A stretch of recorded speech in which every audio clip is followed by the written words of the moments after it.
১৯৪৫ সালের April Hitler আত্মহত্যা করলেন বার্লিনের বাংকারে। কিন্তু প্রশ্ন রয়ে গেল, এত কোটি কোটি টাকার সম্পত্তি, এত বই বিক্রি, এত প্রাসাদ ভিলা, এগুলোর কি হলো? আজকে আমরা জানব হিটলারের মৃত্যুর পর তার সম্পদ কোথায় গেল।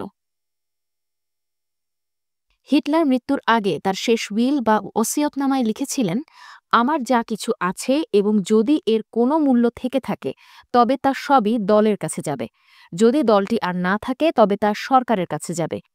আর যদি সরকারও ধ্বংস হয়ে যায় তবে আমার সিদ্ধান্তের কোনো প্রয়োজন নেই। এটি হিটলারের বর্ণিত শেষ ইচ্ছার একটি অংশ, যা তিনি ১৯৪৫ সালের ২৯ এপ্রিল ভোর ৪টায় বার্লিনে তার রাজনৈতিক উইলের সাথে একটি পৃথক কাগজে লিখেছিলেন এবং এতে স্বাক্ষর করেছিলেন। পরের দিনই তিনি আত্মহত্যা করেন। নিজের নামে কিছু রেখে যাওয়ার কোনো পরিকল্পনাই ছিল না তার।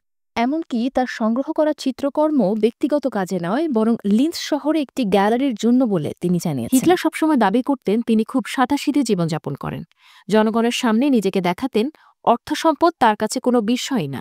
কিন্তু আসলে সত্যি কি জানেন, হিটলার আসলে প্রচুর ধন সম্পদের মালিক হয়ে উঠেছিলেন। ১৯৪৫ সালের ২৪ এপ্রিল মৃত্যুর ৬ দিন আগে পর্যন্ত হিটলার ইউরোপের সবচেয়ে ধনী ব্যক্তি ছিলেন। প্রথম বিশ্বযুদ্ধের আগে ভিয়েনায় ছিলেন দরিদ্র শিল্পী, কিন্তু পরে নাৎসি শাসনে তিনি কোটি কোটি টাকা রোজগার করেছেন। হিটলারের সম্পদ গোনাই ছিল চ্যালেঞ্জিং ব্যাপার।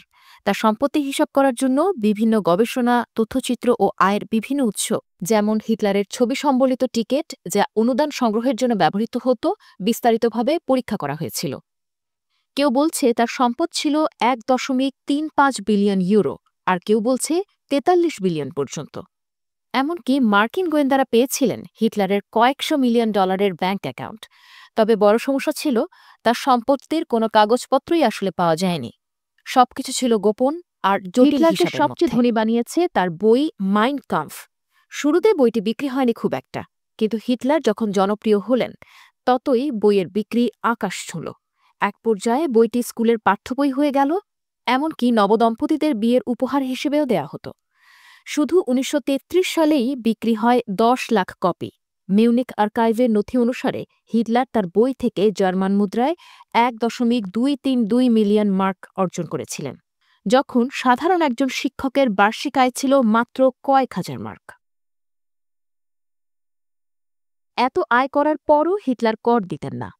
তার বই থেকে এত টাকা এসেছিল যে ৪ লাখ মার্ক কর ধার্য হয়েছিল, কিন্তু অর্থ মন্ত্রণালয় পরে ঘোষণা করে হিটলার কর দেন না। বইটি অনুবাদ হয়েছিল ১৬টি ভাষায়, আর সেখান থেকে আসছিল পাহাড় সম টাকা।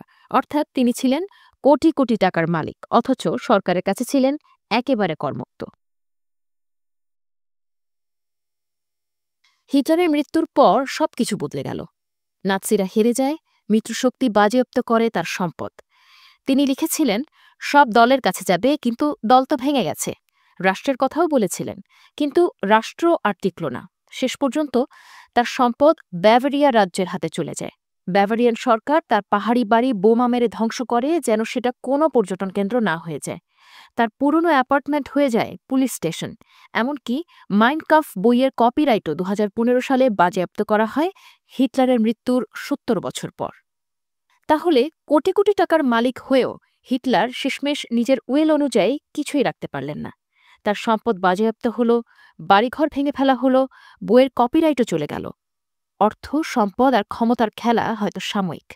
ইতিহাস শেষে শুধু রয়ে যায় ধ্বংসস্তূপ আর শিক্ষা।